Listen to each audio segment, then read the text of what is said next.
Alright, let's talk about fur-farmed fur and also what to do if you don't want to support them. So this conversation specifically, we were talking about tails. I can say with 100% certainty that all of these animals would have died regardless of whether or not I purchased their tails, or anybody purchased their tails for that matter.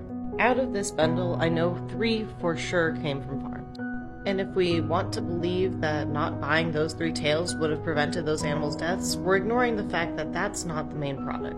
This is the main product that they're actually making their money on. Fur coats like this one cost hundreds of dollars and take multiple foxes to make. Tails are not a part of this coat. Neither are faces, for that matter. There's no legs. All of it's going to be this prime back fur right here.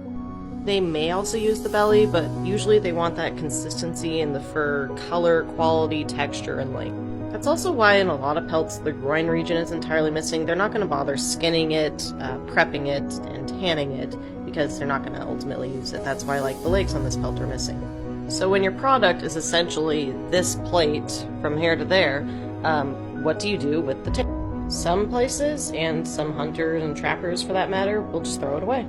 Others might opt to sell these usually discarded parts. But look, they aren't really making money off of these.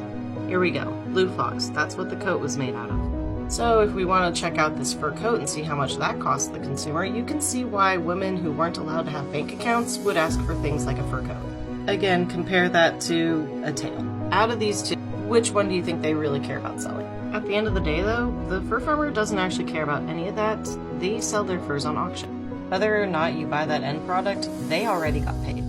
And for very large farms like the ones I just showed, they're probably making more money selling the body of the fox as biofuel than they're gonna make selling the tail. When this fox's main product is this, they don't care so much about that. The tails, yes, they make a little bit of money and they prevent waste, but ultimately, they care about this end product, not that one. Now that said, you don't have to buy a fur-farmed fox just because what you're buying isn't the main product. Caring about your sourcing when you're buying animal remains is always very important. So if you don't want to support a fur farm, don't buy colors that only come from fur farming. Large size and very poofy quality also usually mean that's a fur-farmed animal. Some species just usually aren't farmed. Maybe they'll be trapped and kept for a few days, but they're not raised on farms, such as coyotes, wolves, heck, even gray foxes. Ask a seller if they know, was the animal raised or was it caught in the wild?